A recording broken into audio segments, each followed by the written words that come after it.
Hi there, I'm Dave with AmericaAgainstHollywood.com. We are here today to introduce a Senate candidate in Arizona here, Daniel McCarthy.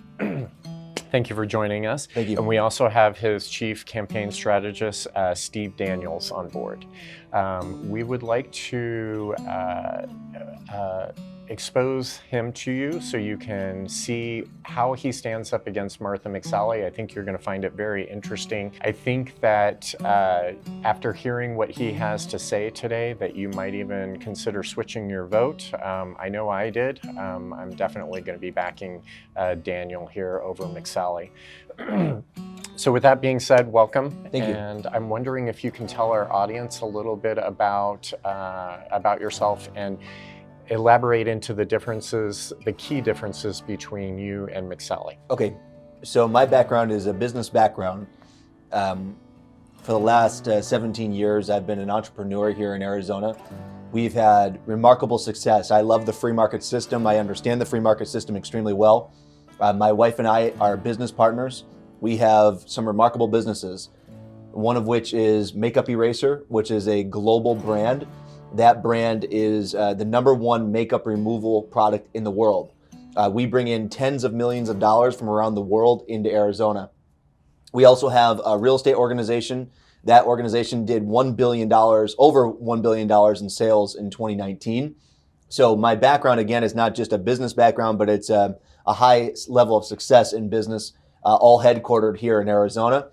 Lexi and I have the privilege of raising 4 beautiful children. Those children are age ranged from 16 down to almost 11. So I'm at that point in my life now where I look at things a little bit differently. My children are at that point in where I want to show them firsthand a civics lesson, and that's kind of what this is really all about. I'll tell you that my background in terms of politics has always been an enthusiast, as though it's been a hobby for me. I've been active with the Republican Party by way of being a precinct committeeman. And as a precinct committeeman, I've been active with politicians that I wanted to get elected. It's very few and far between. It's hard to find good candidates. I actually started this race off as a donor. I was looking for someone to run this race, and I was willing to get behind someone because the writing's on the wall. Unfortunately, Arizona is turning into a radical blue state. We're going to turn into the panhandle of California unless we can have someone win this Senate seat. And in my estimation, based off of 2018's numbers, and based off of just the actions of Martha, unfortunately, we have someone that can't win. So what I bring to the table is someone that can win in the general election in November. That's what we need. We need someone that can also obviously help President Trump so he can win Arizona as well. So really, it's quite simple. The main differences between Martha and myself couldn't be more striking. I am a constitutionalist. I am a conservative outsider. There's nothing that's going to persuade me to vote a certain way. I'm not going to Washington, D.C. for the pay. I won't take the paycheck. I won't take the pension. And I certainly don't want the insider trading tips. The challenge that we're dealing with is bureaucrats like Martha, unfortunately, are part of that system. No offense to her. I have nothing against her personally. It's just that Martha thinks that you can government your way out of problems when that's not how the world works. Our country and our Constitution is designed for natural law or God-given rights. It's not designed for the federal government to tell us what to do. It's actually designed for the government to be restrained. And unfortunately, we are in a situation where the federal government has become so big. And when you have someone like Martha, bragging about passing more laws, that's actually the polar opposite of what I am and what I believe the Republican Party is supposed to stand for. So we're in a unique situation. Obviously, the differences couldn't be more striking. I could go through specifics if you'd like, but I'm sure we'll go through a lot. Best way to get in contact with us is www.demanddaniel.com. At our website, you can sign up to get on our mailing list, etc. But on Facebook, Twitter, all those social media platforms, if you can find us by Demand Daniel AZ, if you search for us, you will find us, I promise. We're out there, so thank you. Great, thank you. I think you bring up some great points there. A lot of people don't realize that every law that's enacted, there's a reaction. That's right. So a lot of times, even more laws have to be created to realize what they made the mistake in the first law. For example, I can just bring up off the top of my head passing marijuana in Colorado. Yep. Now they have to deal with all the driving while inhaling or Sure. intoxicated, whatever you want to call it. How do they handle it in the workforce when a lot of corporations have it that you can't be abusing drugs at work, Yeah. but now it's a state law that you're allowed to. So these people don't think things through. So let's get right into the questions. Vicki of Paradise Valley, she'd like to ask on your opinion of legalizing marijuana here in Arizona, or even if, once you're Senate, nationally. Sure. So this is where the federal government, I believe, doesn't have the jurisdiction over the states. So regardless of my opinion, my personal opinion on whether or not marijuana should be passed or legalized in Arizona or in any state, it's imperative that you have a United States senator that understands the role is not for the federal government to dictate that for the state. So that's up to the states to determine whether or not they want to legalize that or not. And I know that a lot of people, again, this is an emotional issue, and I agree with it being an important issue, but that issue should be fought in Arizona, not at the federal level. How does it impact, just thinking off of that, how does it impact if from federal employees, though? So that would circumvent the state governors and legislation. Yeah. So federal employees, I presume, would have to go through a drug testing requirements based on the degree of their positions. And I presume that these individuals in their states, so if they are in a respective state, if the state law is such, then that is what they actually live under, is that jurisdiction. So if the federal government has guidelines that they're not allowed to be inhabited by marijuana or any drug, that would be a requirement for the federal government to test them for that. So my feeling is that, again, I think every employer still has the opportunity to deter, if you don't want someone smoking marijuana in your employment, you have that opportunity to say that, same as the federal government goes for their employees. It's just, again, it really boils down to a state issue, and it's not an issue that the federal government should be dictating, in my opinion. Great. So let's get into some of the other questions here. Nadia of Litchfield, she would like to know your opinion on school choice. Yeah. School choice is, well, Department of Education, let's start at the top. At the federal government, we have a Department of Education. It's a $60 billion a year, leech on our system. The Department of Education, by the way, has nothing to do with our remarkable teachers, our remarkable educators in Arizona or any other state. It does, however, have it poses a very serious problem to Arizona and all other states being able to function properly, because in order to get the federal government money, you have to comply with the federal standards. So in my opinion, the federal government should not be involved with education at all. I see no benefit for a Department of Education. It really has no good merit at this point. All it's doing is tying the states into a federal bureaucracy. So when it comes to education, it's a state issue. It's something that should be debated at the state level. It's not something that should be at the federal level at all. And I own a real estate company. I would love to see a for sale sign on the Department of Education building. It's got to be done with. There's no reason for the federal Department of Education. As far as actual school choice, to kind of expound on that, as I mentioned, Dave, as one of the leaders of Purple for Parents here locally who has endorsed Daniel, school choice is one of our main issues, and we're very, very happy that Daniel's very strong on that. He does believe in the parents' right to choose the best educational environment for their kids. So Purple for Parents is very excited to have somebody like Daniel represent us at the federal level. I know you talked about that on our last episode. Can you give your information again on how people can reach out to Purple for Parents, and also, your platforms that you're on? Yeah, so our main platform is on Facebook. You can find us at #PurpleForParents. We do have different chapters in different states and cities, but the main group would be #PurpleForParents on Facebook. You can also find us at purpleforparents.com. Another question from Nadia is, what are your thoughts on immigration? Specifically, I know like Donald Trump, for example, he's not anti-immigrant as everybody portrays him to be. That's right. He just wants legal immigration. That's right. And he wants us to be able to screen who's coming into our country and who is not allowed into our country. Yeah. There's a problem in this country where we have no border. And if you have no border, you do not have a country. And we haven't had a border my entire life. So let me explain the ramifications of this. We now have over 30 million individuals that live in this country illegally. We have 30 million illegal aliens in this country. We have 60,000 deaths a year due to heroin and fentanyl in this country, 60,000 a year. We have Phoenix, Arizona is a kidnapping capital of the country. It's number 1 in the country. Obviously being very close to the border, that plays a heavy role in that. My opinion on immigration is there is no discussion we can have on immigration until such time that we actually have a fortified border and not fortified by cartels. We have Border Patrol agents that are actually breaking bones and actually out there running on foot to apprehend individuals just to put them into a processing center where they're then released. We're talking about, we're handcuffing our Border Patrol, and the cartels, frankly, have better equipment. They're more militarized than our own men and women down at the border.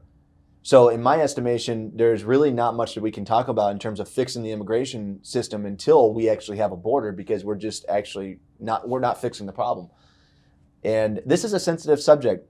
All of us love immigrants. We all come from immigrants. No one wants to lose the American tradition and the American values, which is the best of all. Give us your tired, give us your hungry. We all want that. No one is American that believes otherwise. It's just that we can't continue to live like this because it's lawlessness. And I think that's why the president's message resonated so well, specifically here in Arizona, because if you go down to the border, you're going to see things that you've never seen before. And I've been down quite a few times, and I can tell you it's not what people think. When you see it firsthand, it's a lot different than hearing it on the media. There's real humanitarian problems, and it needs to be solved immediately.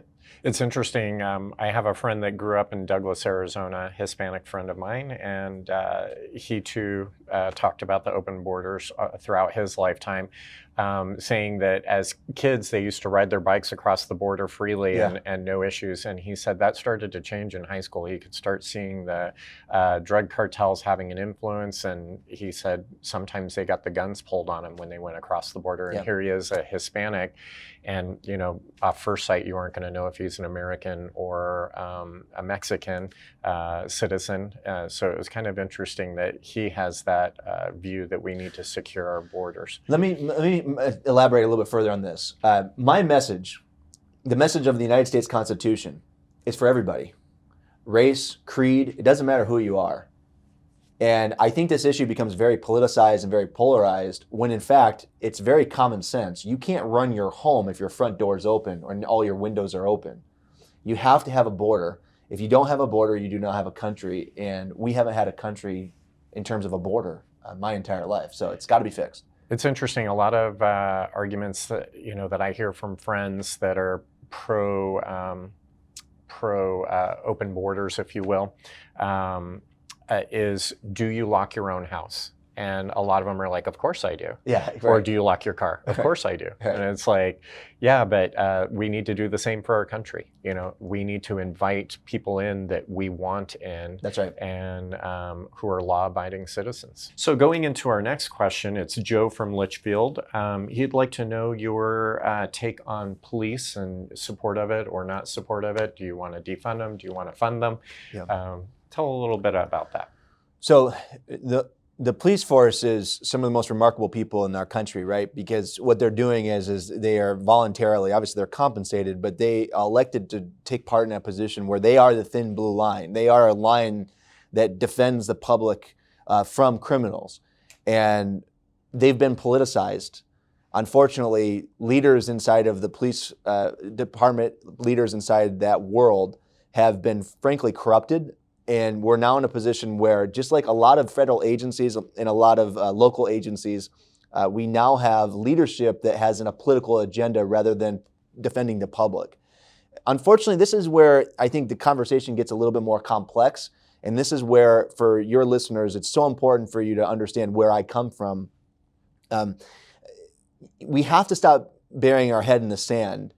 The left of this country, the radical left of this country, they have meticulously infiltrated sensitive areas of our government, of our normal way of life, to politicize them. This is what they've done in other countries, such as Argentina, Venezuela, when those countries were transitioning from, frankly, free market societies to now socialist communist societies. We have individuals at the leadership of our police departments that, frankly, don't have the same agenda for America that our Constitution has. So now we're in a predicament, right? Where, of course, I love our officers. I love what they do, and I love the fact that they're willing to put their life on the line, and I will defend them as much as I possibly can. But we also have to hold accountable the leadership in a lot of these departments that are, frankly, buying into this political agenda. And not just that. Let me tell you what's going on here in Arizona. We have law enforcement officers that in our country that are going after women and their families in parks, okay? Stopping businesses from being opened, but at the same time standing down to rioters. I don't believe that those are police officers that want to do that.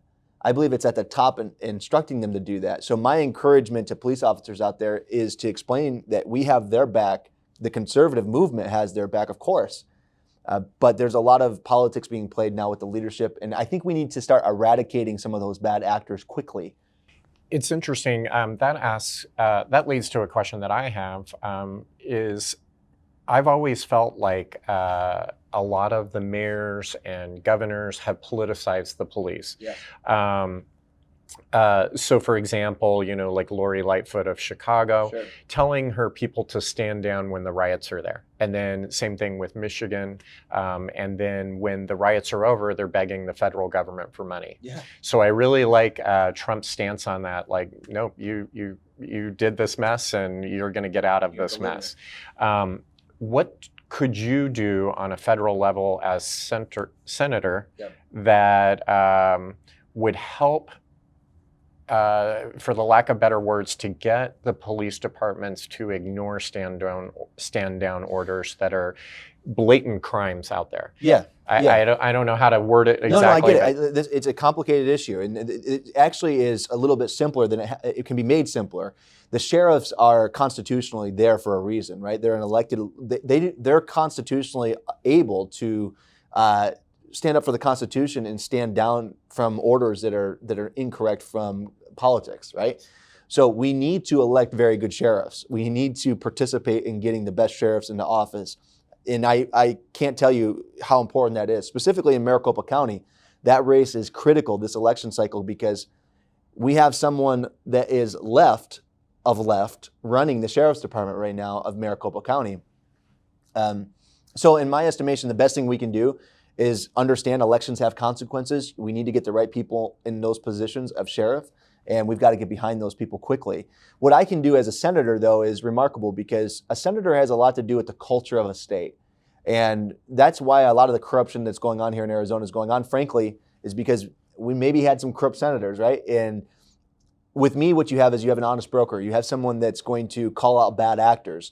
If we have someone politicizing the police departments, I'm going to stand up for our police officers and say to them, hey, you don't have, this is what they're doing. This is why it's wrong. I will yield that soapbox very loudly as your senator. There'll not be a time where you don't hear from Daniel McCarthy in terms of my opinion when bad actors are politicizing the police department. That's great. Yeah, definitely great. Well, I can elaborate a little bit further on this. I mean, I've personally been reached out by a lot of police officers who have said to me, thank you for standing up, because when we went down and rallied, right, we cleaned up after ourselves, right? We picked up the trash and we shook their hand and offered them whatever we could. We love our police officers. what the left is doing to them, frankly, is all intentional. They're trying to fundamentally break our society. So it's important for people to realize that. They've just destroyed the city environmentally, vandalism. Those are just some of the lighter things they've done. And you never see that at a Republican convention or protest or anything. And you don't see people pulling guns on each other either. No, and they're carrying, and they're usually carrying. So we have Jackie from Phoenix, and this is her question. What will you do as a leader in our state to protect the lives of women and the unborn? To continue, she states, many states are passing the heartbeat bill, which bans abortion after detection of a heartbeat. Will you work to pass the bill in Arizona? If not, what are your plans? Sure. The problem in our country right now is this is obviously an issue that's very sensitive to a lot of people because it's very polarized, and I get that. But in my estimation, as a constitutionalist, as someone that only wants to represent the rule of law outlined in our Constitution, we have to at some point define when life begins. When does a human being become a United States citizen? And this is something that's never been defined at the federal level. At the state level, you have bills being passed all the time in all 50 states, different variations of trying to protect the unborn or trying to protect these liberal agenda of abortion. The reality of it is, in my estimation, is that when we have a life, we have to protect that life. And at the federal level, your representatives have done a terrible job because we've had over 60 million abortions in this country. That is just a downright that is awful. And what this is doing to the culture of our society is very dangerous. So I am going to be a fighter for you to define when human life begins at the federal level so we as a country can start healing because as a country, we have a lot of healing that we need to do on this issue. There's been, unfortunately, a lot of, like I said, politicizing this. But we have to define when someone actually becomes a citizen for this country. And I believe, like I said, I believe that's when someone is conceived. So I will fight for that every single day as hard as I can in Washington. It's interesting. Here at AmericaAgainstHollywood.com, we often poke out at celebrities who are very hypocritical. So we have a lot of female voices in the celebrity world that are speaking up. It's my right. It's my body. Yeah. I have the choice to do this. My thing is you don't realize that 49% of the babies that are born are females. So you consider yourself a feminist for women's causes. What about those 49% of the babies? What about their feminism? What about their right to live? Yeah. And we poke that out often on this site and call them out for the hypocrisy that they are doing. Well, if I could elaborate a little, because you guys have a loyal audience, so let me just go a little bit further on this issue, because a lot of people say, Daniel, you're very right on this issue. You're very religiously fundamental on this issue. Well, let me explain to you what you're dealing with here. If you don't send someone to negotiate on your behalf, that's as far as they can be on this issue, that's not a good thing. If you send someone that's lukewarm on this issue that says, oh yeah, and exceptions and this, well, guess what's going to happen? They're not going to negotiate on this issue. As a matter of fact, they're going to avoid it. They're not going to fight for this issue. You have to send representation that's willing to fight all the way on this issue, because I'll take anything to protect the life of unborn. I mean, I will vote in favor of any bill that will chop away at this, frankly, very dangerous culture that we've created in the society. No one's ever talked about what it's going to do. What does it do when you have a 15-year-old girl that makes a life decision that she has to live with for the rest of her life? What happens with alcoholism? What happens with drug abuse?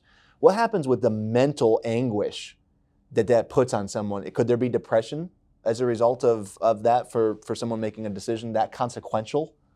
So yeah, I think it's a more important issue than we can ever talk about. And it's interesting, just from a YouTube that I watched, there's a lot of African Americans that are coming forward and speaking up, and they're saying we're not believers of abortion, but yet it's been indoctrinated in our society. That's right. And we all know that's how Planned Parenthood started. It was to control the ethnicities and keep them from reproducing. And a lot of people that are saying that it's a woman's choice today, they're essentially racist, in my opinion, because they're still promoting that. A large group of people that are still getting abortions are minorities. So we have a question from Bonnie from Phoenix, and she'd like to know your opinion on mental health. I think we've seen a transition over time where we went back from One Flew Over the Cuckoo's Nest, exposing mental health issues that some people were committed just on the verbal accusation of someone else, and they spent their life in a sanitarium. But now we're to the opposite end of the pendulum, where we see people just roaming the streets, and obviously they're talking to themselves, they're hitting themselves in the face. I personally have seen that, and a lot of that has to do with drugs. But what is your stand on mental health and how we can address it? Yeah, this is where the federal government, I believe, is best suited to stay away from. And here's why. Arizona knows what issues it has with mental health, and Arizona should be equipped to handle those issues. So what most people are expecting is that the federal government will either fund endeavors to handle this, or the federal government should create federal mandates for states to follow. And I don't think that's a good idea for a multitude of reasons. First, we can't afford it, right? If we keep on putting the burden on the federal government to pay or compensate the states for this, we're eventually going to bankrupt our currency. We're already in the midst of doing that now. So the challenge is that the best thing I think for this issue for mental health is to get the federal government out of the way by way of stopping the confiscation of our wealth to the federal government, so the states have more capital circulating in their state, so nonprofits can handle it, churches can help, and organizations that are more equipped on the ground to handle these things are not being so overburdened by federal mandates or federal regulations. A lot of people, they don't understand that when you ask the federal government to take care of something, what you're going to get is a bureaucratic manual that you have to follow that you don't want. And unfortunately, this, like I said, this is an issue that is not going to be solved unless we get to the root cause. The root cause of this issue are fatherless homes and drugs. There's a common denominator with a lot of these issues, and it just happens to be those two things: rampant drug use and fatherless homes. And until culturally we start to acknowledge those issues and push back at the local level, the federal government's not going to do anything except for add more problems to the mix. Do you think there's anything at the federal government level that we can do to address drugs and homes without fathers? I think so, yeah. Yeah, it's a lot. Get them out of the way. Yep. The best thing we can do is understand that our society runs best when culturally it's not overburdened by a federal government. And when the federal government is taxing you, they're thieving, they're stealing from us. When the federal government is mandating what you have to follow, that's dictatorial, that's not constitutional. So the best thing we can do as a government at this point, as a society, is realize you actually are looking to hire someone for a job that's telling you they're going to do everything to stop doing what the federal government's doing. Now, what happens is that, let's say, for example, in a perfect world, the federal government was only funding our military operations and bare minimum other things, which we could go into those details. But let's just say we had a balanced budget, okay, and we didn't have a federal government confiscating more of our wealth. You would have wealth creation like you've never seen before. What does wealth creation create? It creates a happy society. It creates less requirement for workload for individuals and for businesses, more employment opportunities. That way you don't have to have a strain on a home where a mother and father both have to work, right? Maybe one can stay home. One can take care of the children a little bit better because they don't have this overburdened federal government. The ripple effect of a limited government is so beautiful we're still riding off of the successes of this Constitution 244 years later. And frankly, politicians have done their best attempt to ruin it. So it's the most beautiful thing in our society is the idea that the government was instituted not to govern us, but to govern themselves. And we've lost sight of that as a country, unfortunately. Big league. I think you sound like a young Ronald Reagan. Yeah. Thank you.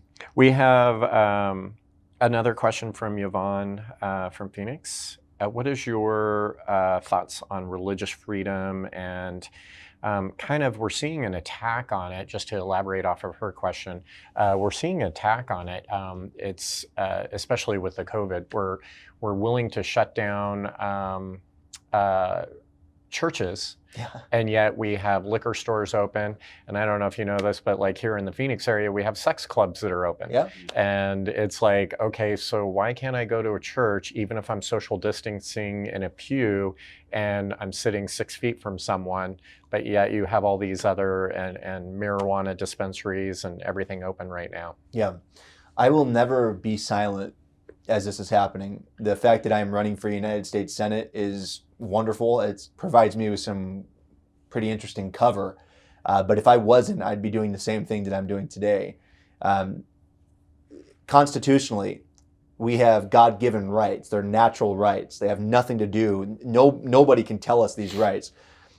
You as a church, our church leaders, unfortunately, in a lot of cases have failed us. I hate to say this because their responsibility is to stand up to this.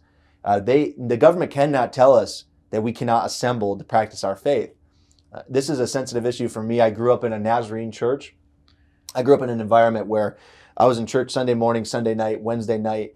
It was important. My faith is important to me. And I know everyone that's listening to this, their faith is important to them. And the government has completely gone Orwellian here. I mean, this is the twilight zone. I never would have imagined in the United States, Republicans would be, stopping people to assemble to practice their faith. It's got to stop. It's going to stop. It's interesting. A lot of people pray to get rid of COVID, for example, and so you're preventing them from doing that, at least together with other people. And that power of prayer is coming up in groups, and I just don't know what's happening on that. But thank you for your insight on that, because I don't think we could agree more on that. And we have Austin from ASU asking a question. Austin is a student over there at ASU. He would like to know your opinion on what's happening on campuses around the country regarding censorship of conservative voices. We know that something like Turning Point USA has grown exponentially just because of that. Yeah. And they're working with campuses to halt that and be back to freedom of speech. What is your opinion on that?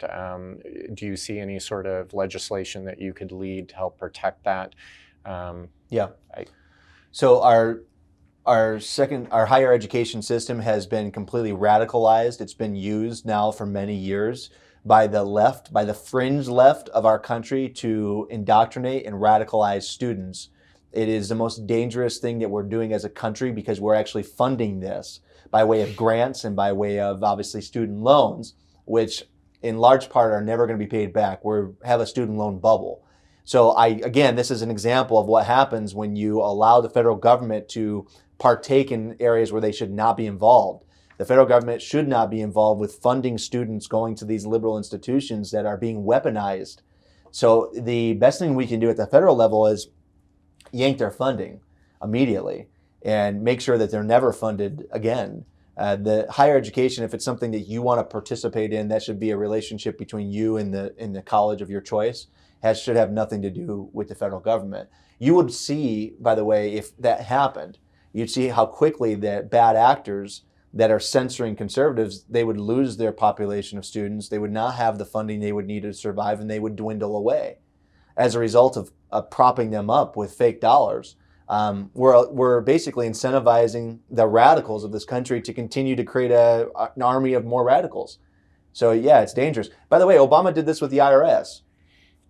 I mean, think about this. During the Obama administration, they weaponize the IRS to go after conservative groups, and the IRS is still in existence. Yep. So we're in a unique situation in this country where this is actually one of the larger issues, because we're sponsoring our future, our future demise. Yeah. That's a great point. I think that in addition to stopping funding going there, can you elaborate on what you would do to help solve the student loan crisis? That's a big hot topic out there that's growing. I saw a change.org petition, and it's skyrocketing. So I think potentially by the time we have debates coming up for the presidential debates, that might actually be touched on. Yeah. So the big thing is, to solve that issue, we have to stop it from happening. So a college gets an accreditation through an accreditation body. The federal government really should have no part in that. It should have no part in sponsoring an accreditation body. Like I said, that's a political group. It's a political activist group, frankly. So the whole system needs disruption. From secondary education down to K through 12 education needs complete disruption. And the best thing you can do is hold these bad actors accountable by cutting their funding. They shouldn't be accredited. I mean, frankly, if your institution is literally designed to stifle conservatives, I mean, who would have ever thought? I mean, that's the whole idea behind college, is that you explore everything, every idea. So it's at the federal level, the best thing we can do, like I said, is just get out of it and allow for the markets to take care of it. Because when you allow the free markets to run, like I said, bad actors of that are going to be penalized by way of just natural supply and demand. I'd like to ask a question, and that is, President Trump has led the way in talking about people that are sentenced for petty crimes, people that are in there for a life for doing something really minimal, for nonviolent crimes. Yeah. What is your idea on prison reform? Yeah, I love what the president did with their first step. They did a great job of breaking the veil. This is not a partisan issue. There should not be the amount of incarceration in this country that we have. We are the highest incarceration rate of any society. It looks like there's a profit motive now involved with prisons, and with unfortunately, we have to solve that issue. We can't have a profit motive involved, in my estimation, with incarcerating individuals. So I think this is an issue where I'm really excited to kind of dig into from a Senate role, because you have access. You can open up investigations. You can start digging in with the Senate's office more so than you can, obviously, not being a senator. And this is an issue that it seems like it's just common sense, right? Why are we locking up individuals, for example, that were defending themselves, standing their ground? We have individuals that were kidnapped, stood their ground, and they were jailed. So we have a definite need for prison reform, a definite need for fixing this system quickly. It's interesting. That's what you were talking about, stand your ground. There's just a timely article this morning about the couple that defended their property after protesters went onto private property. And, they had intentions of scarring that property, graffitiing, tearing things down, probably could have led to violence. And they stood their ground with their guns. And today it was announced that the local prosecutor, who was hired by George Soros, or backed by George Soros, I should say, is actually looking to investigate them. Apparently there's a fine line. It's a crime to point a gun at someone, but not in the case of self-defense. These people obviously felt threatened. There was a mob of 100 or more people there. Yeah. So it's kind of shameful that someone would even investigate that. But obviously there's a politicization behind it. There's a reason why she wants to prosecute these individuals. I don't know if she'll be able to do so successfully, but is there anything that you can do as a senator that would help protect people in that case? It seems like we're going to the opposite end of the spectrum again, or the pendulum, where now you can't even protect your own house or rights. Yeah. People are getting sent to jail for shooting intruders that break into their home with That's guns, and and it's just swung too far. You should be able to protect your home. Let's have a complex conversation simply, okay? This is a communist insurrection. These are individuals that don't believe you should have property rights. They don't believe that you should be able to defend yourself. They don't believe you should be able to practice your faith. Okay, communism exists all over the world. The United States is really the last standard bearer standing against that veil. Okay, we're in the midst of the world being completely draconian, completely communistic. We're already practically socialist as a society. We are. I mean, look at our funding sources now. So if in instances like this, if we don't start standing up for these people, if you don't have senators that open investigations on people that are funding anti-constitutional activities, communistic endeavors, if we don't start hiring senators that are willing to go after these individuals, hold them accountable, bring them into the Senate for Senate hearings, investigating them and putting them in jail, then we're going to decay enough in the society where we crumble. People believe that after Reagan, the war was won, after the Cold War was won. That was the beginning. These individuals have been infiltrating our society at the highest levels. These individuals have been infiltrating every level of bureaucracy that has been created, and it's called death by 1,000 cuts. They just slowly start to chip away. And now we're in a predicament where individuals like this that are defending their homes are actually now going to have to defend themselves legally with who knows how much money. They'll probably lose their home trying to defend themselves. Well, let's think about this too. How much chaos is going to come upon them from individuals that are, like I said, fostered by wealthy billionaires that want to see our society crumble. So now you have mobs attacking these people. I mean, this is insane. And it's interesting. I think we're gonna hear a lot more about this particular story. With the cancel culture, they're going to find out where these people work, what businesses they own. They're going to start boycotting, and it's just going to be a slippery slope. Talking about the left eating their own, and we see that a lot now with the celebrities on very different topics. Here at America Against Hollywood, we go after those celebrities for their hypocrisy. One thing that comes to mind, and I know we're going to get into the COVID discussion a little bit later, but one thing that we see the celebrities doing are, broadcasting from their homes and talking about, wow, this COVID lockdown is just miserable in my mansion, and they have a mansion bigger than an apartment building in New York City. And so we are seeing the left eat their own. It's interesting if all of that pans out, that those people were supporters of Hillary. In my opinion, the left has swung so far left that even some of the Democrats are like, what the heck is going on here? And I think you have an opportunity to capture some of those voters. Oh, yeah. I mean, I can tell you, we have independents and Democrats coming to us all the time, and we bring a unifying message because, frankly, the Republican Party is just as bad. I mean, we're just representing the Constitution, just very common sense stuff, and it's something that a vacuum has been created, and I'm just filling that vacuum, and I'm saying what most people are thinking, and we're attracting a lot of this is no longer JFK's Democrat Party. I mean, those days are gone. Definitely. The famous quote, and I know I'm going to screw it up, I don't know if you know it offhand, but basically asking people not what the country can do for you, but what you can do for your country. That is out the window with the left party today. Oh, it's like, what more can our country do for us? Yeah.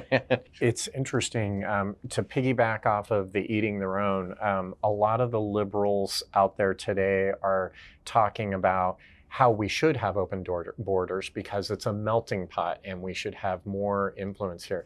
But yet they're causing more segregation amongst everybody. So for example, that perfect example is like, why can't we all be Americans, red, white, and blue? Why do we have to have a colored rainbow? Why do we have to have Black Lives Matter? Why can't it be all lives matter? Mm-hmm.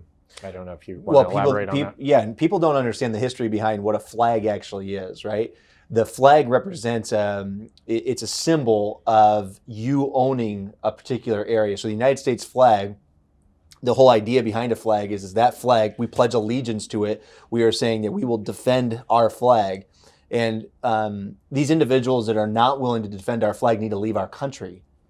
This country is built off individuals that are willing to die if necessary, to defend that flag. And they are being extremely disrespectful to individuals that have sacrificed ultimately. And we need to wake up immediately, because these people don't control the narrative of our country. The silent majority can no longer be silent, because these individuals are radicals. They are not what you think. It's not, like I said, this is not a kumbaya Democrat Party. This is a communist insurrection.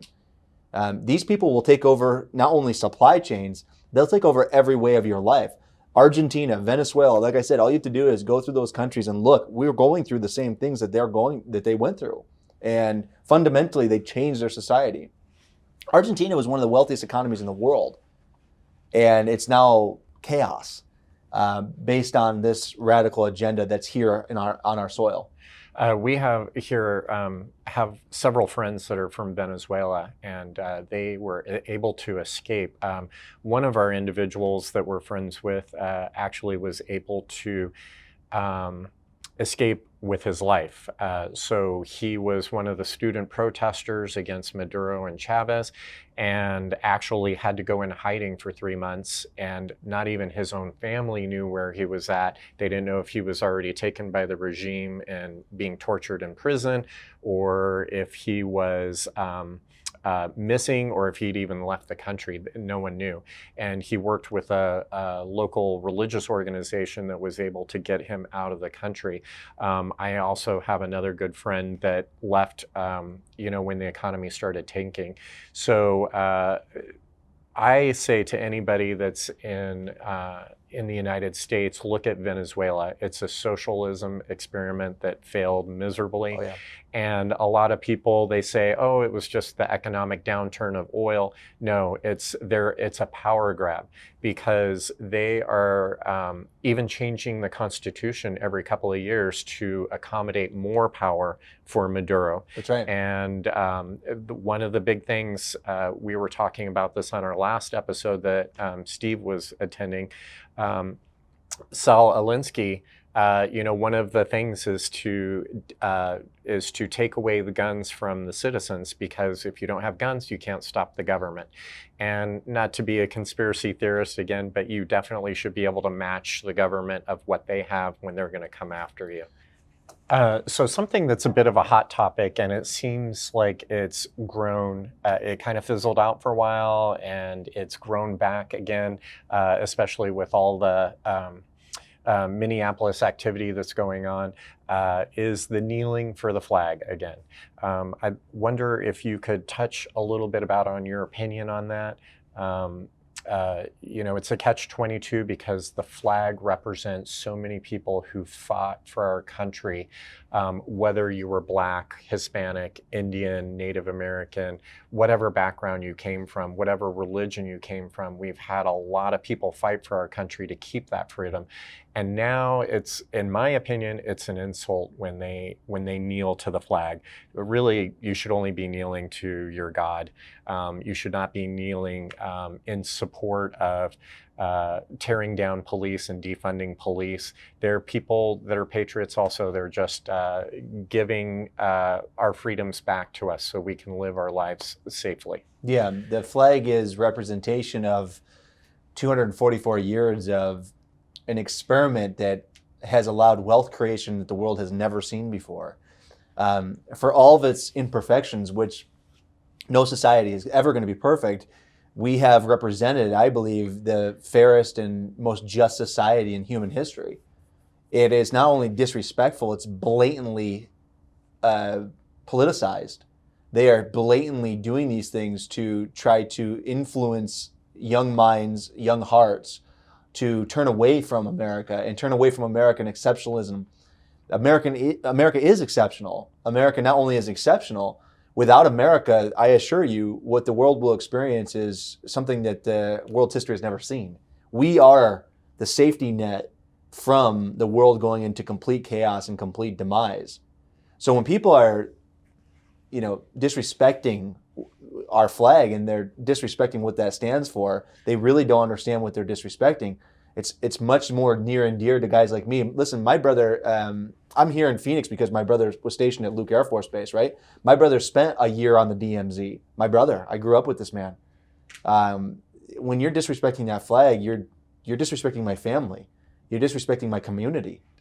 So it's gotten to the point where, like I said, my invitation to them is that maybe it's time for them to find another flag that represents them better, because there's tons of them around the world. And I don't care what, race or creed you are. We're all, when you're under that flag, we're all the same. You're either with us or you're against us. And we're at that point in our history where you're going to need to start electing individuals like myself that have the spine to say these things to these people and look them down. Because if you don't, they will roll you over. They'll roll your society over. It's interesting. I think we should start a GoFundMe page to buy tickets for these celebrities and people and politicians Yeah, that want to, I like that they think they love Venezuela so much. Let's go let you live over there for a while and see your Give it a rights try. disappear. When we were on break, you brought up something that is really important, and I think our viewers need to hear that, and that was regarding George Washington and his warning to us on a two-party system. Yep. So the United States is in a real serious crossroads because we have two parties now that dominate the political landscape. You as a voter are told and manipulated to believe that you have to fall into one of these camps. The reason that George Washington was so adamant to discuss the concern of the problem with this is that throughout history, this has actually been used, and it's been used as a power grab, because militarily, if you want to take over a country, the best thing to do is divide that country. So if you can take and put people into two different buckets, it's much easier to, obviously control and manipulate the public decorum, the public opinions, because you can basically just throw something out there and have them watch them fight each other. When in all actuality, liberalism today, like if you go to real liberalism, which is, I want to be left alone, right? I want to be able to, hug trees and not take vaccinations. Frankly, if you look, a lot of conservatives are kind of feeling the same way. They want to be left alone. They don't want to have to take vaccines, right? So there's actually a lot more in common with the majority of us than what they'll ever allow us to believe. And that's where the media comes in, right? And that's where Hollywood comes in, because you have these arms of a very dangerous political agenda. Their agenda is to make sure that we're divided, because if we're divided, then we can't do what our Constitution allows us to do, which is create wealth, create a great society, create, frankly, a society where people have can pursue happiness.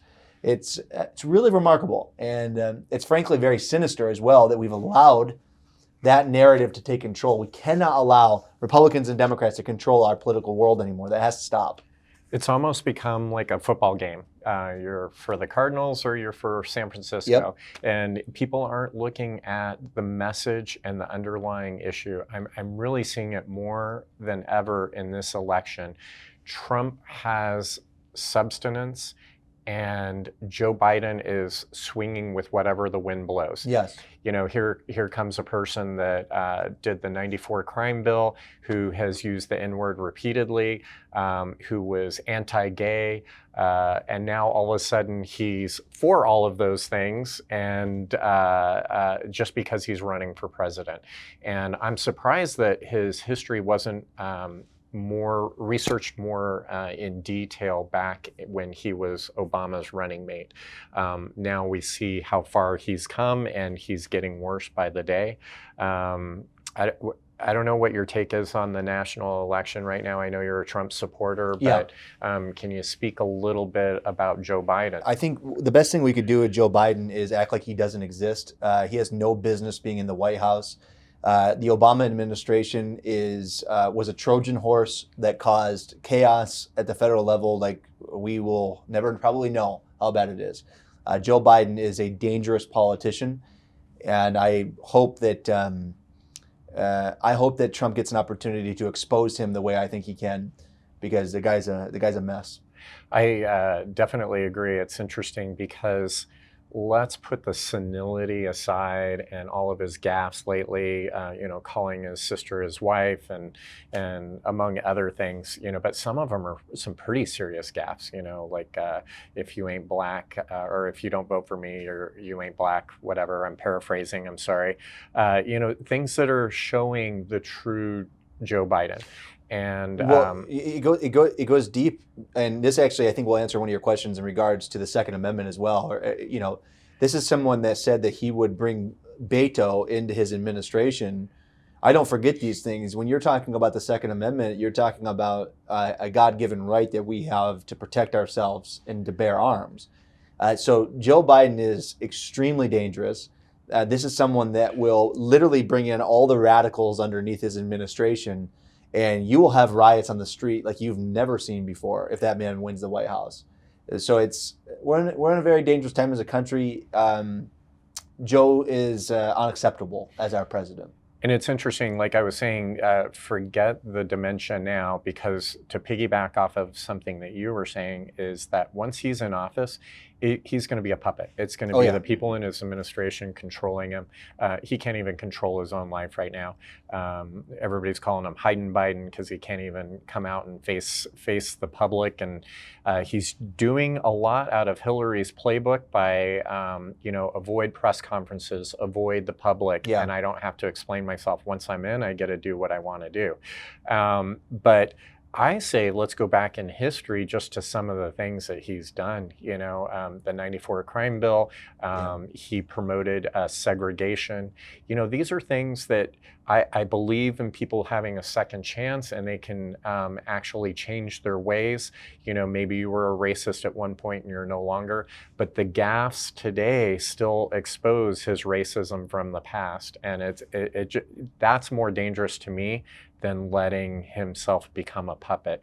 It's like people don't understand the harm that he can. He's a train wreck. He is. One of our questions from Frank from Phoenix, he talks about the looters, the rioters, the monument tearing down. I think Martha McSally has been just deafening silence. You're not hearing anything from her, and I think she kind of reminds me of most politicians out there, afraid to choose one side or the other because you're going to offend someone. There's got to be a consensus that we can come together that this is just wrong, period. It doesn't matter what side of fence you're on. Well, yeah, these are public monuments. They're owned by the public. When someone is tearing them down, they need to be incarcerated and held accountable for ruining our history. This is our United States history. You don't have to love it, but you can go and create your own history. But you can't decimate public monuments, and you can't riot and loot private businesses. You will be held accountable. The vacuum that's being created, by the way, if the police force will stand, if they're going to stand down, there will be private police forces that rise to the occasion. It will happen on its own, and we will take care of the problem on our own. We don't need the government to protect ourselves. Right. So that's the unfortunate position we're in, where if that is going to be politicized, if the police force is going to be politicized to the point to where they're not going to protect these things, inevitably that vacuum will be filled by somebody. A perfect example was just regular citizens going to protect the Lincoln Memorial last weekend. That's right. And many of them were African Americans. I think we have a problem rewriting history. We're eliminating history. We're banishing history. And if we forget about those people that perhaps were Confederate soldiers, we could have that rise again. Whatever pendulum swings. So if it's extreme left, we're going to have that again. They're already, even in CHOP, we are seeing where they are having safe zones for African Americans. They're eliminating language that is offensive. So we're already seeing a segregation reoccurring. Now it's under the guise of that we're protecting African Americans, but it's actually reversing. Yeah, you're segregating them. Yeah, if I could speak to that a little bit too. I think this is an outlier, right? Chaz or whatever it is. This is a fringe movement, and it doesn't speak to the Black community in our country. They are the majority of the Black community, in my estimation. I can't speak for them, but I can confidently say I think they are completely. They want to disassociate themselves with that. It's insultive, it's degrading, and they want nothing to do with that. And I think as a country, again, the faster we can unite around, let's see what America's potential is. Let's see how far we can go as a country together. Our message, our Constitution is so crystal clear. I mean, we have the beauty of again, owning our government, not the other way around. And the faster we can unite and stop allowing these outliers to dictate our narrative, the Black community doesn't subscribe to that. The Mexican community doesn't subscribe to it. There's no community that subscribes to that kind of nonsense. And I'm a firm believer in that. The silent majority needs to stop being silent. That's the key that we need right now. One of our favorite friends is Brandon Tatum, and if you follow him on Twitter or any other platform, he's really telling it like it is. He's a silent majority of a lot of African Americans that really believe in law and order, and he saw firsthand. He used to be a Democrat, and then he saw how police were being treated and how it was weaponized for politics, especially under the liberal mayor that he worked for in Tucson.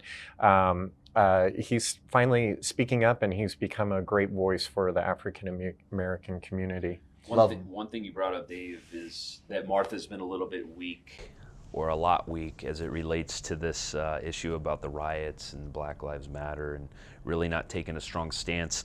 A perfect example is the night that the riots were happening in Scottsdale, here in Scottsdale, Arizona. She was posting photos on social media of the sunset. Oh, look at this beautiful sunset. While they're literally tearing Scottsdale Fashion Square apart. That's what her focus and concern was. So she's just so out of touch and tone deaf on the issue. I really don't think she understands or knows what's taking place. It's interesting that segues into another comment. Even our own governor, Governor D.C.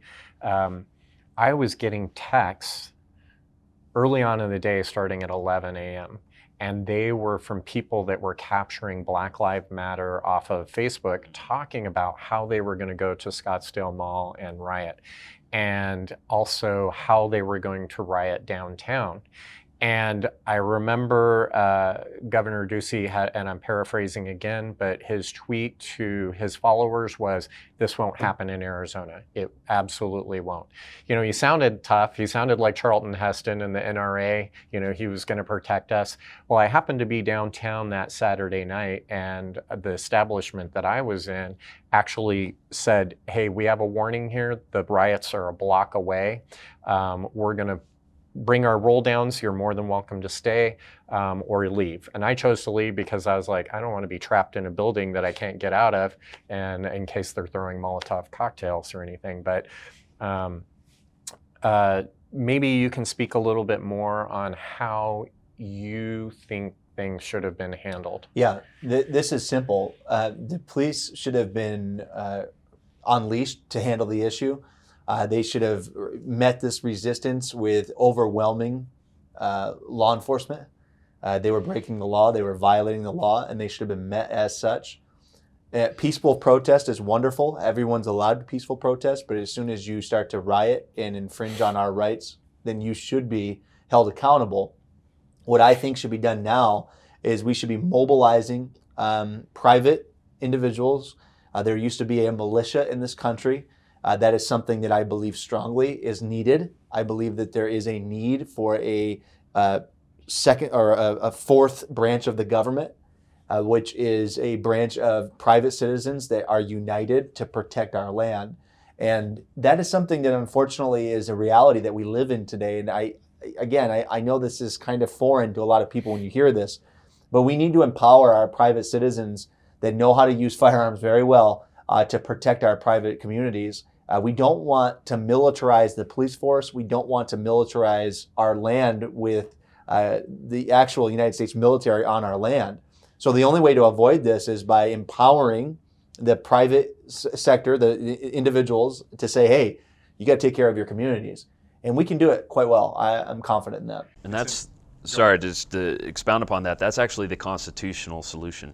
That's right. Article 2, Section 2 of the Constitution is actually the militia.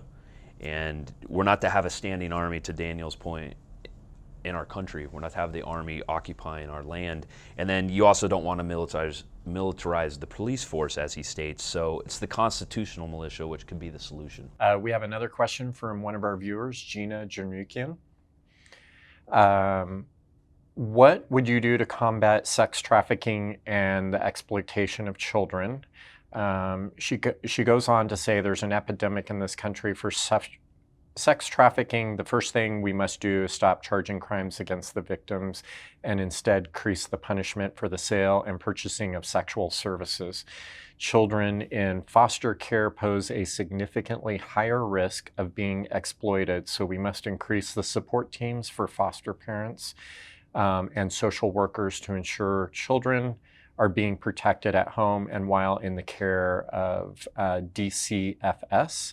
Support systems that work for foster parents, support groups, wraparound care from local church bodies, and programs designed to keep foster parents and children connected within their communities. And what it is we're dealing with is a very sophisticated crime ring in this country. We have to go after them proactively. We can no longer sit idle. Phoenix, Arizona, like I mentioned earlier, is the kidnapping capital of the country. Kids are getting lost in the foster care system. It's organized crime. And I hate to say this because people, again, label it as conspiracy or whatever the case may be, but no, there's legitimate organized crime happening under the umbrella of political cover. So there's unfortunately bad actors that need to be exposed, and we need to find those individuals, investigate them, and arrest them. And this is the most heinous crime in the world's history, right? So it's what I will do is I will yield the Senate's office to go after these individuals hardest that you possibly can. There will be nobody in the United States Senate that works as hard as I do on this issue. It's interesting. I think Trump will definitely appreciate your help. We've had a lot of things stealing the limelight, like COVID and the economy and everything else. And actually, behind the scenes, there's a lot going on. There's more arrests, I believe, than the last 4 presidents combined. Yes. So we're excited to see that. Thank you for your support. Gina has another question. What will you do to protect our medical freedoms? Where there is a risk, there must be a choice. Each family must make medical decisions that best fit their own family values. Protecting this freedom to choose will save thousands of children from experiencing known side effects of vaccines. Well, not every child will experience such serious side effects. We know that there is no such thing as one size fits all when it comes to any pharmaceutical product. That's a given. There's always kinds of side effects. Vaccine waivers and alternate vaccine schedules must be protected to keep families safe from the potential life-altering side effects.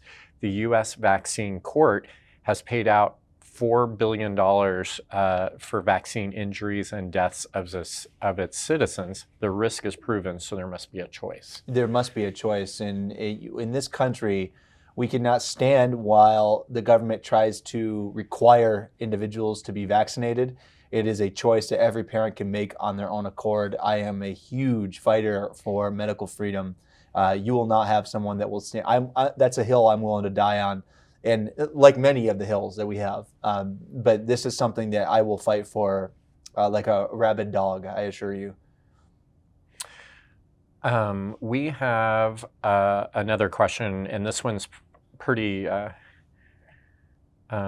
going along the same lines here. But Cherie Simpson, owner of Desert Reproductions in Phoenix, Arizona. She actually made our banner. Nice. This is kind of going along the lines with COVID-19, has seriously impacted small businesses in the U.S. Many have not been able to get adequate help and are having to close or are close to being closed. If you were a member of Congress, what would you be prioritizing to be included in the next relief package? And how does Congress help small businesses get back on their feet? Yeah, the best thing that the United States government can do is get out of the way. I'm not in favor of any more packages at all. We are just basically crippling our dollar. We are inflating our dollars. We're ruining our currency, and we cannot continue to do this. What we have to do is stop the mandates, stop the mask wearing, stop the shutdowns of our businesses, and allow the economy to recover quickly. So for those of you out there that are business owners, the last thing you want is more federal dollars with strings attached. It will not solve the issue. It'll just make it worse. We have to stop this pseudoscience in the narrative that has been used with coronavirus. Coronavirus is actually a weaker strand of a flu virus. I'm not saying it's not bad, but if you don't allow herd immunity, if you don't allow the population to recover, and the stronger virus will maintain. So what's happening is by limiting the exposure of the virus, we're actually strengthening the virus, and we have to stop this immediately because we're not allowing like I said, the herd immunity to take effect. So it's this is a sensitive issue for a lot of individuals because they're scared, and I understand that, but we have to get the federal government out of the way. Another question from Lisa Whitehead, United Insurance Consultants. She has a question that kind of touches base in the same line here about healthcare system. President Trump and Martha McSally have made great strides in trying to fix healthcare reform with no success in repealing it. What are your thoughts on ways to offer coverage to people with pre-existing conditions that do not qualify for government assistance? And what can you do to stop the very convoluted pharmaceutical companies from overcharging and renewing patients over and over again? The healthcare industry is an example of how the federal government has participated in crony capitalism. Politicians have protected the pharmaceutical companies, the insurance companies, so they can partake in this, like I said, carnivalizing of our healthcare system. The only way that we're going to solve this issue is competition. We have to allow for innovation specifically in terms of paying for healthcare. There's co-ops now and medical sharing pools that my organizations participate in, for example, where it's a cash pay. Everyone just participates by cash, and then there's a facilitator that actually negotiates a cash pay price. We have to get away from the insurance model, I think, when it comes to healthcare, or at least drive the insurance model for competition where, again, imagine watching TV and having inundation of commercials trying to get your business for insurance, for healthcare insurance. That doesn't exist anymore. And that's by design. So the only way to solve that issue in terms of having the best healthcare in the world is by incentivizing competition, getting out of the way, letting the private sector handle this issue, because there's a tremendous amount of opportunity there. But again, it's crony capitalism by politicians that are providing it. Now, as far as what Martha's done, Martha is, Martha's done nothing. Martha does what she's told by Mitch McConnell. Martha doesn't have the capacity of being involved because she's funded by these same pharmaceutical companies and these same insurance companies. That's where a lot of her money comes from. So it's not likely that you're going to see significant change from Martha in terms of her Senate office. When it comes to the patents, our patent office has actually been weaponized. The Obama administration went through a process where they've completely redesigned the patent process. So unfortunately, large organizations, pharmaceutical companies, have complete control over patents that need to be freed up. So there's a significant change needed in order to protect our vulnerabilities, specifically with supply chain.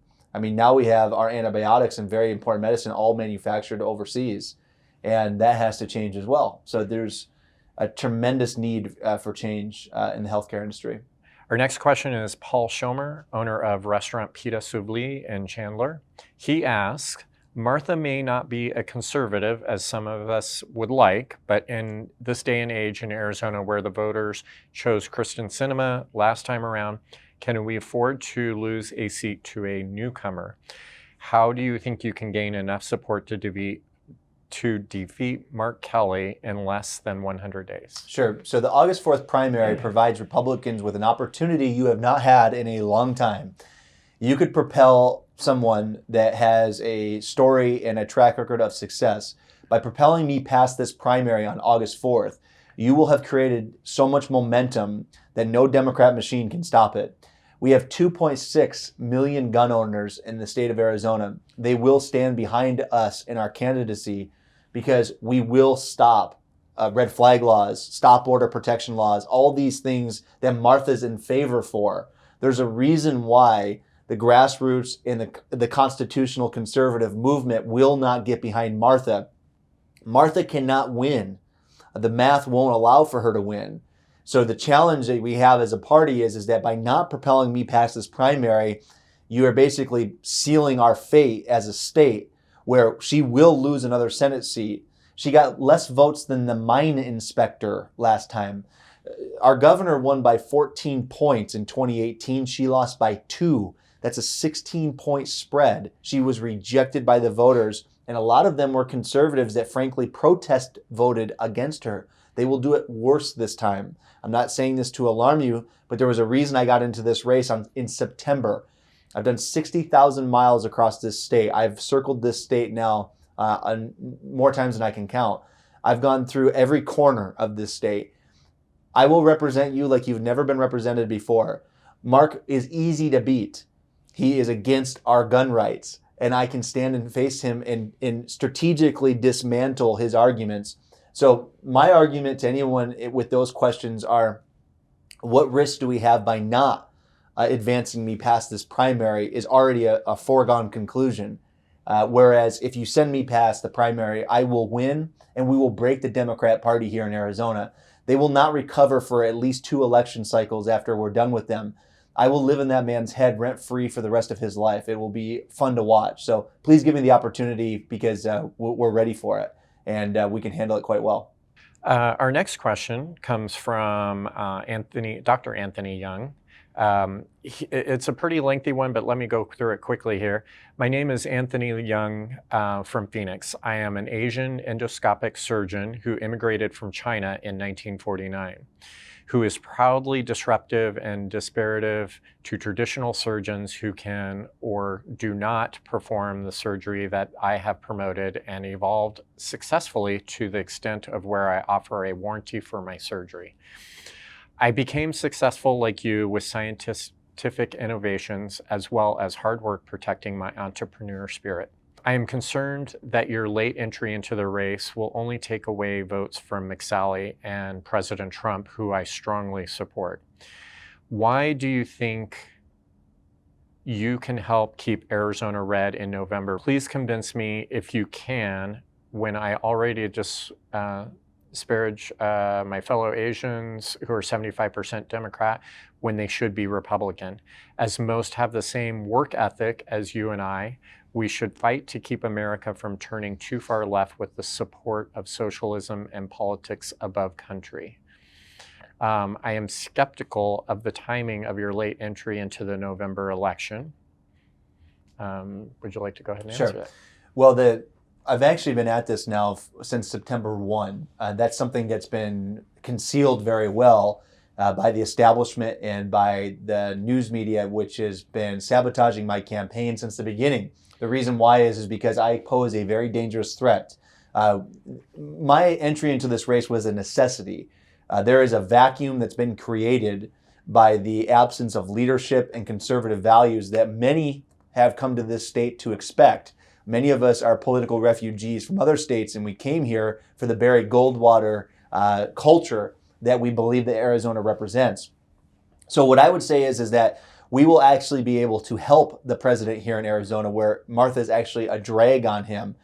Me and the general will bring a fight to the Democrats that they have not had in a long time, where Martha is actually advocating for most of the same policies that they are.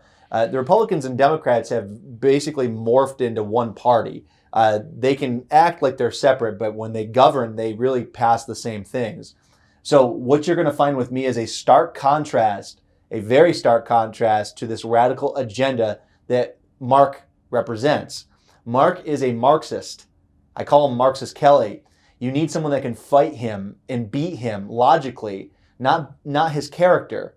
And Martha's already trying to attack his character, which is a failing strategy. It failed last time against Kirsten Sinema. It will fail again. You've got to have someone that has the track record that I have. I have 17 years of conservative history, okay? I have 4 children. I am here. I am embedded in Arizona. I'm part of our community. Both Martha and Mark really have kind of a suspect past in terms of their community involvement here in Arizona, where I do not. I have thousands and thousands of contacts in Arizona that I have met with directly. So I have shaken 20, 30,000 hands since I've started this race. I have, like I said, done 60,000 miles around this state. We have answered more questions than any Senate candidate in the history of this state. I'm very confident in that. And so my point is that rest assured, we're not there to hurt the agenda of the Republican Party. We are there to actually make sure it happens. And by voting for me in the primary, what you're basically doing is telling Washington, D.C. and Mitch McConnell that they do not control our Senate seat. That's what they're trying to do, is pick our senator from afar. So I would advise you, please, to look strongly at this race. Go back a year ago when they were trying to convince me not to run for this race, and you'll see kind of the history behind it. I would say, to add to that, I think they're both heroes in that they served our country, and I think anybody who serves our country is a hero. But that only goes so far. Yep. It's like, what's your track record? What's your background? We're voting someone in potentially from both sides who have done nothing. That's right. And we need someone like you. So our final questions here are, what are your thoughts on the way President Trump is being treated by Washington Swamp, the media, and definitely the Hollywood hypocrites? That's what we target here on our website. Yeah. And we target all three, actually. We'd like to know your opinion on that and what your opinion is on President Trump himself, not just the attacks, but also on him. Mm-hmm. And how would you grade him on the following areas: economy, foreign policy, and immigration? Sure. I would say that when the president is attacked, I feel like I am personally being attacked. I feel like the president represents our identity. He gave us our country's identity back. It's something we needed desperately. So I look at the attacks on the president the same as I look at the attacks on our country's identity. So I feel strongly that the president is the right man at the right time. And I feel like he's got a lot of people going after him. Too many people, frankly. So the last thing he needs is a guy like me to criticize him. He has access to information. Do I agree with everything? Of course not. But again, what you find with me is someone that will be very strategic in the way that I can provide reinforcements for the president. You will have someone on his side willing to fall on his sword if necessary to make sure the America First agenda continues to advance. It's going to continue to advance. Fake Republicans, squishy Republicans have no place anymore in the Republican Party. So the president has done a phenomenal job. He has allowed for businesses like mine to negotiate properly with foreign entities. He has regained our footing in the world. We've garnered respect again around the world. So in terms of what he's done, it's been remarkable.